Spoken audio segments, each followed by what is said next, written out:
Sim, meus queridos, meus filhinhos, estas coisas vos escrevo para que não pequeis, e se alguém pecar, temos um advogado para com o Pai, Jesus Cristo, o justo. Sente-se.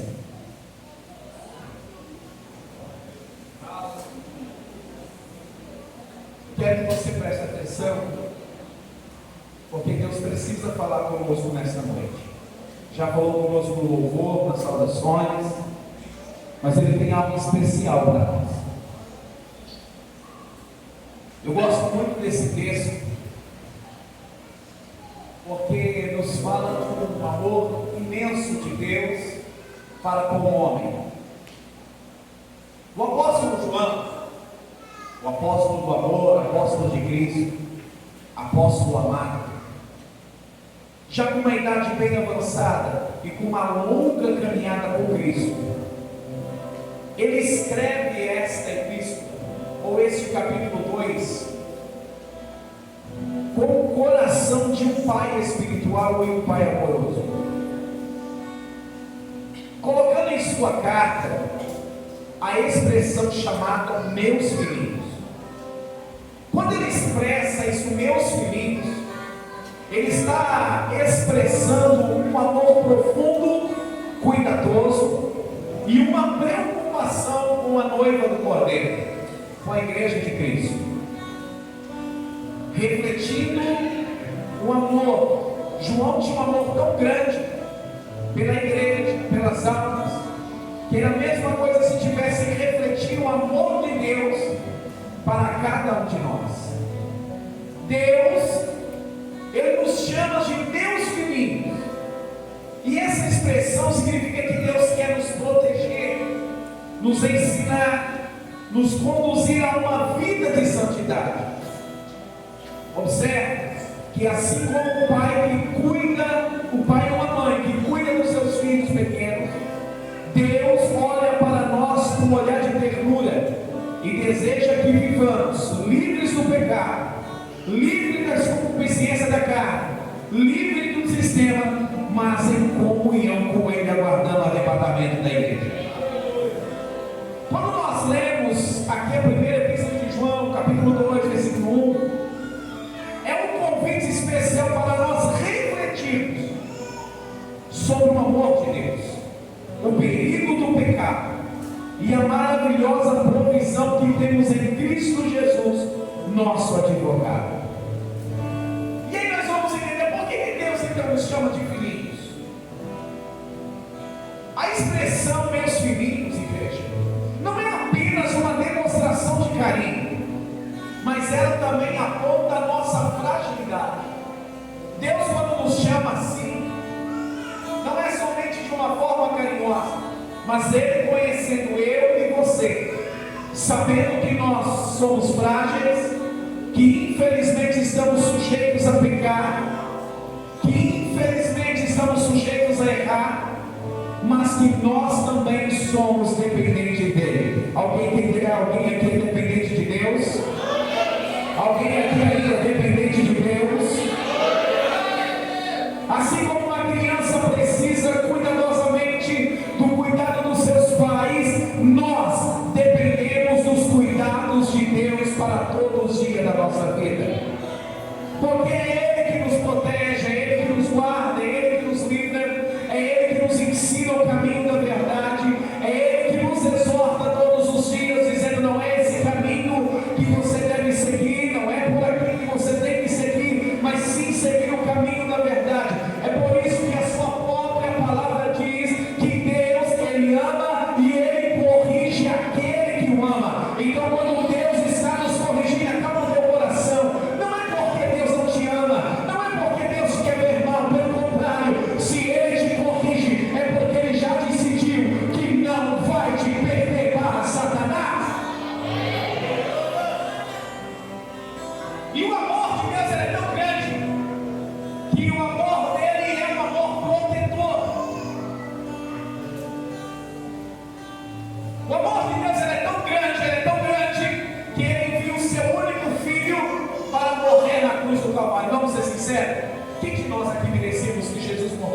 nós.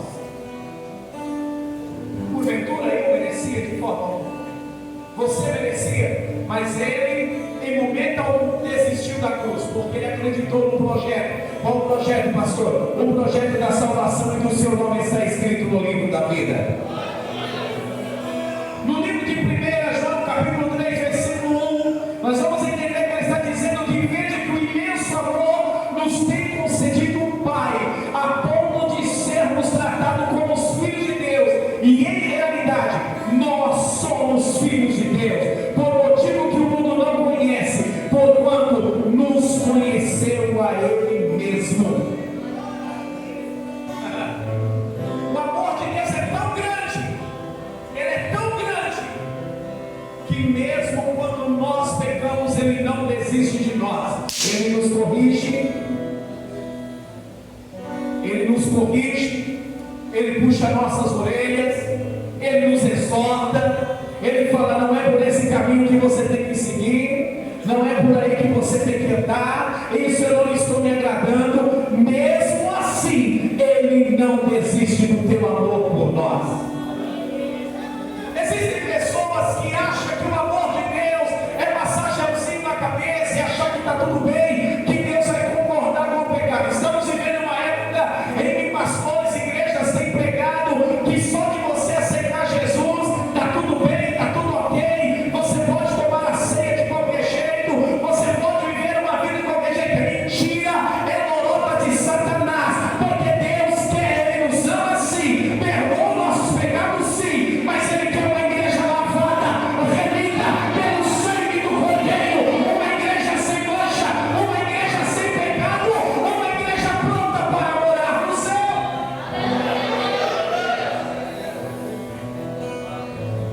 O século que nós estamos vivendo é um século de conveniência. Tá bom para você? Tá bom para mim? Tá tudo ok.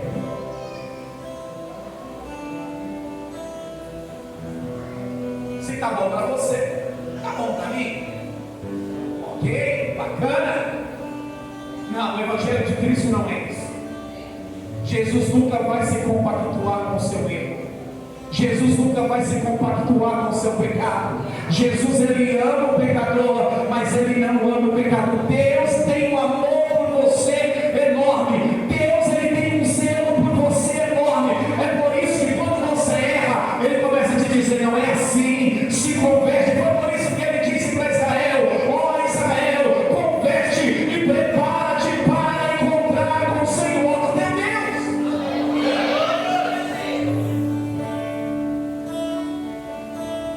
Deus, Ele não quer que o pecado nos machuque. Deus não quer que vivamos uma vida medíocre com Ele. Deus não quer que eu e você nos entregamos a Ele pela metade.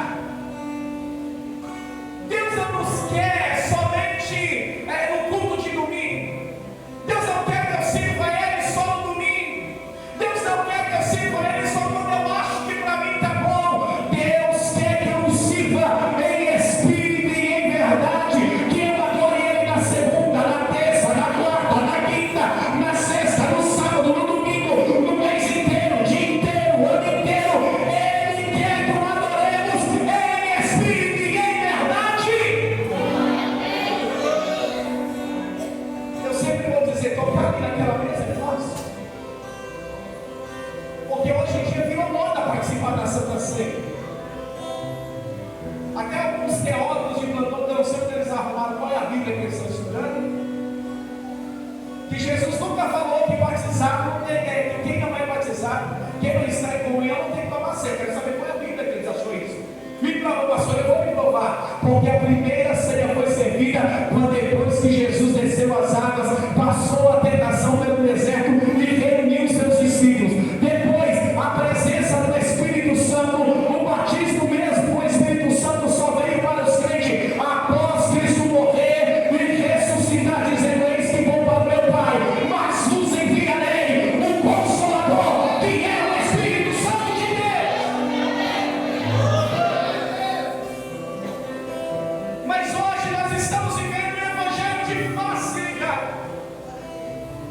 Mas Deus me ama. O amor de Deus supera tudo.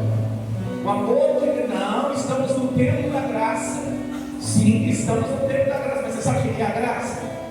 Você sabe o que significa a palavra graça de Deus? É o favor imerecido do Senhor enviando o seu Filho na cruz do Calvário. Quem foi que disse que nós merecíamos? Mas Ele, com a tua graça infinita misericórdia, com o seu amor divino, Ele disse que decidiu a morrer numa cruz, porque Ele acreditava que valia a pena se entregar por uma humanidade corrupta. Ele acreditava no processo da salvação. Ele morreu, ressuscitou no terceiro dia, nos dando direito, nos ensinando que se eu e você lutar contra o pecado todo dia, renunciar o que não agrada a Deus, muito em breve nós iremos nos encontrar na glória. Alguém aqui almeja morar no céu ainda? Eu acho que alguém aqui almeja morar no céu ainda. Foi cantado nessa igreja que hoje, muito em breve, vai sair uma notícia que o povo desapareceu. Será que você faz parte desse povo? Será que é isso que você está aguardando? Se você está aguardando, deixa eu ver, faz barulho aí, porque Cristo em breve vai arrebatar a igreja. Detalhe, não vai arrebatar de qualquer jeito. Não, ele vai arrebatar aqueles que estiverem lavados, remidos pelo sangue do Cordeiro de Deus.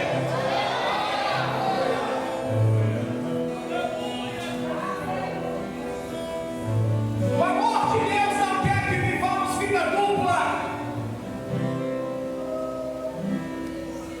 Sabe o que é vida dupla?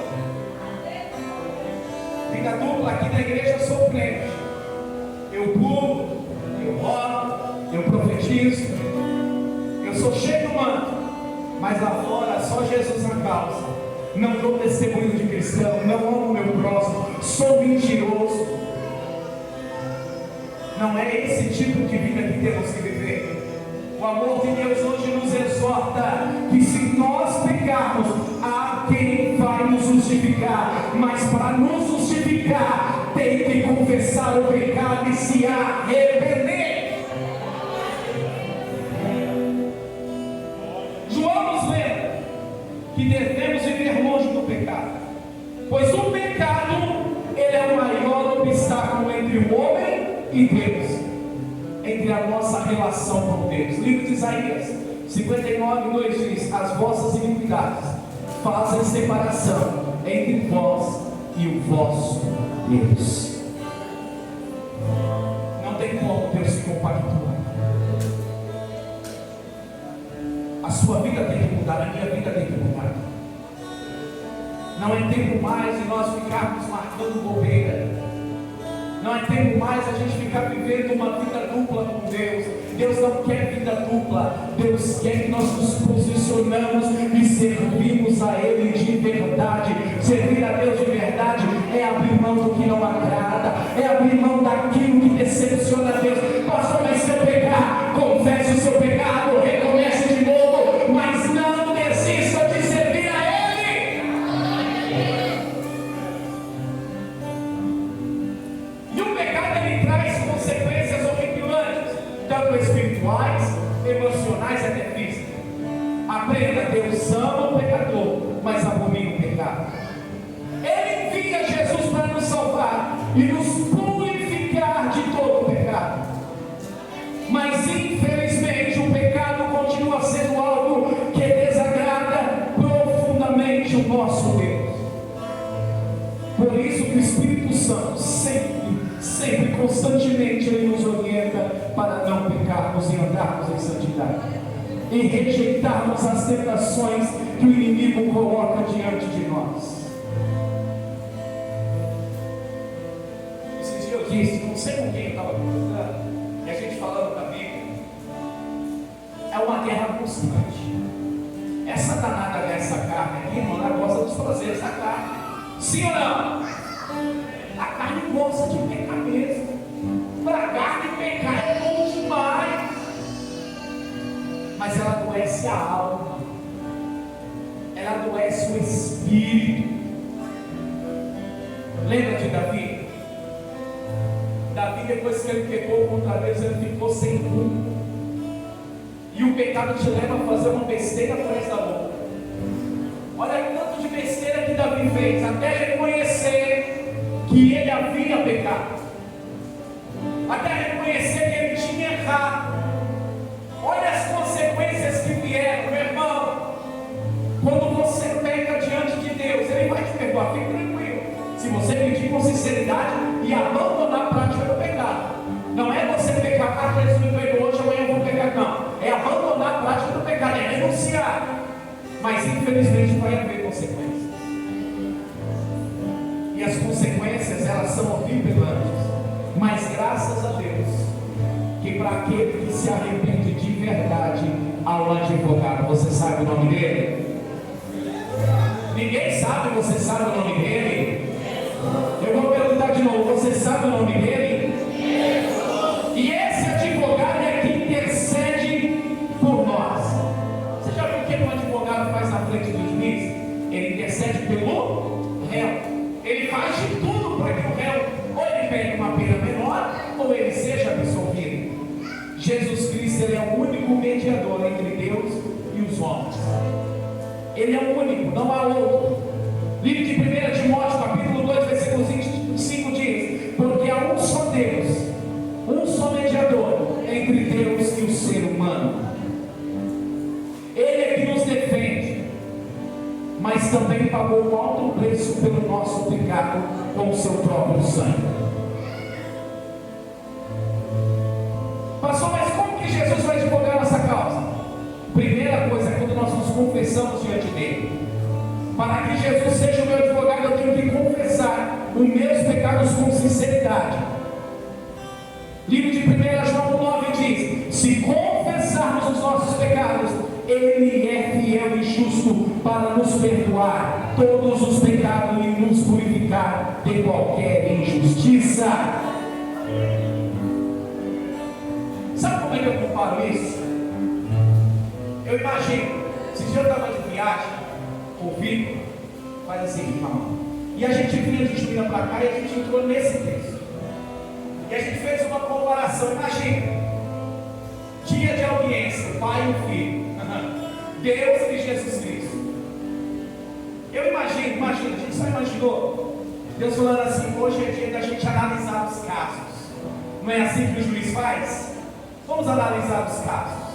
E Deus começa a colocar na mesa: o Marcos fez isso, o Marcos fez aquilo, o Marcos errou, o Marcos me desagradou. E aí Satanás, que é o acusador, ele já começa: mas vai perdoar ele, vai ter misericórdia dele. Ele pecou aí, ele errou, ele fez tudo errado. E aí começa o mediador Jesus Cristo: mas Pai, dá uma chance para ele. Ô Pai, ele errou, mas tem misericórdia dele. E eu imagino Deus dizendo: mas eu já dei tanta chance para ele na terra, eu já dei tanta chance para ele mudar, e ele não quis mudar. Eu já ensinei tanto caminho para ele, já mostrei tantas veredas da justiça, mas ele não quer mudar. Ele coloca desculpa em tudo. Ele diz que o pecado é demais, que ele não consegue parar, ele não tem mudança. E ele, meu filho, nem se esforça para mudar.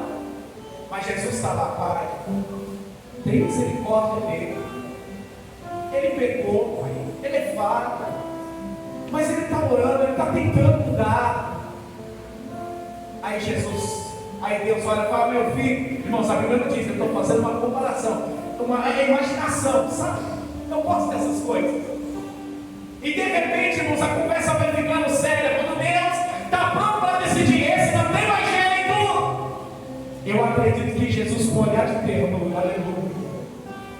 Eu acho que você não entendeu, eu repetir. Eu acho que Jesus, com olhar de amor, com olhar de ternura e de misericórdia, ele mostra para o Pai os furos das mãos. Ele começa a mostrar a marca da coroa. Ele começa a mostrar a marca da cruz e diz: Pai, o que valeu isso então? Não foi por eles que eu morri. Pai, tem misericórdia dele. Ele vai mudar, ele vai ser transformado, ele vai ser convertido. Pai, deixa eu trabalhar por ele. E você ainda vem me dizer que Deus não te ama, que Jesus Cristo, olha o tamanho do amor de Cristo. Porque o advogado, ele vai falar com o juiz de todo jeito, porque ele quer achar uma forma de absolver o réu, ele quer achar uma forma de mudar. Assim é Cristo conosco. Satanás está acusando todo dia. Sabe por que Satanás cuida a cabeça? Sabe por que Satanás fica louco na cabeça? Porque ele já foi condenado e para ele não tem jeito. Mas ainda que você erra, a misericórdia de Cristo, o justo advogado diz: filhinhos, não pegueis, mas se pegar, há um advogado que é Cristo Jesus. Eu sinto o amor de Deus aqui nessa noite. Eu sinto o amor de Deus pela sua vida nessa noite. Jesus não quer que você mais viva dessa forma. Chega de você pecar escondido e pegar o seu pecado e jogar debaixo do tapete. É noite de você se confessar e se arrepender e dizer: Jesus, eu não quero viver mais assim. Chega de viver uma vida de pecado.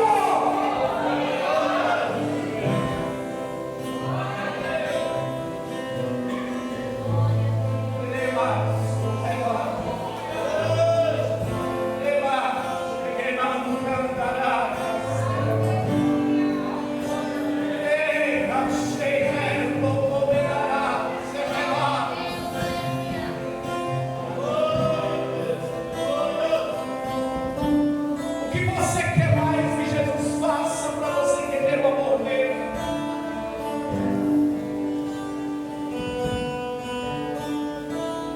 Para de transferir a culpa dos seus erros, do seu pecado para outra. Admita: eu preciso ser transformado por Cristo. Eu preciso ser mudado por Cristo. Não adianta viver dessa forma. Você está somente se preparando para ser condenado, meu filho. Você já pensou você nadar e no arrebatamento você morrer na praia?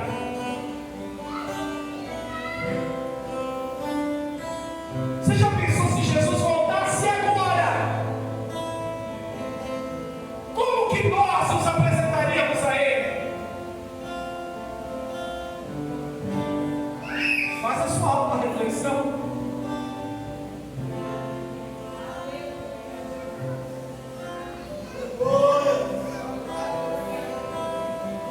Se Jesus falasse assim: vamos com a minha igreja agora, ou melhor, se ele te chamasse ao seu último segundo de vida agora e te perguntasse: o que você tem para mim? Você já imaginou quando Cristo arrebatar a igreja? Lembra da parábola das 10 virgens? Quando gritou: aí veio o molho, os 5 saíram desesperados para buscar o azeite, mas era tarde demais. Jesus está te dando oportunidade hoje. Jesus te trouxe esse culto dessa noite para te dar a oportunidade hoje, para você se arrepender daquilo que não agrada a Deus, para você arrancar este pecado da sua vida, arrancar essa imundícia do inferno da sua vida e viver um novo tempo com Cristo. Porque uma coisa tem que te alegrar. Hoje ainda Cristo é o seu advogado. Mas cuidado, que no juízo final ele vai se tornar o seu juiz. E ai daquele que ficar, ai daquele que tiver que enfrentar o duro juízo. Senhor, mas no teu nome eu preguei, no teu nome eu testemunhei, eu profetizei, eu pulei, eu fiz acontecer muitas coisas no teu nome. Eu era bem visto como um cara, um pregador, um cantor, um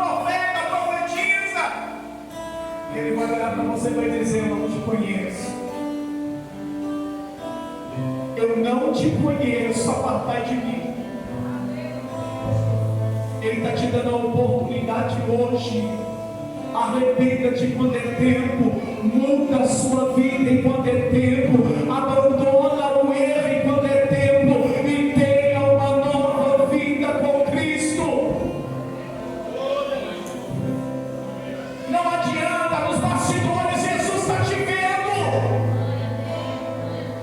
Ele te conhece lá na tua casa. Ele te conhece no seu trabalho. Ele te conhece quando você está com este na mão. Ele te conhece, Ele sabe quem é você. E hoje Ele está te alertando, filhinhos. Eu sou um advogado, sim, mas tem que ter arrependimento, porque Jesus só justifica aquele que confessa o pecado e deixa o pecado.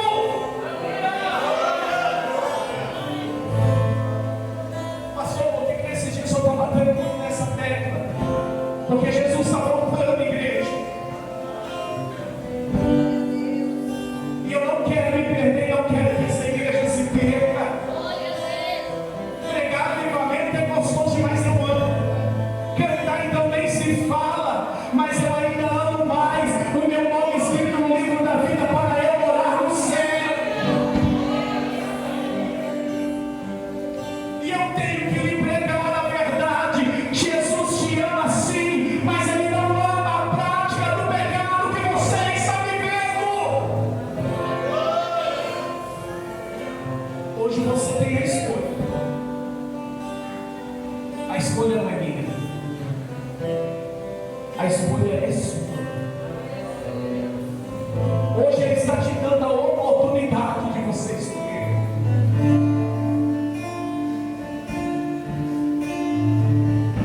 Será que a morte na cruz não te valeu nada?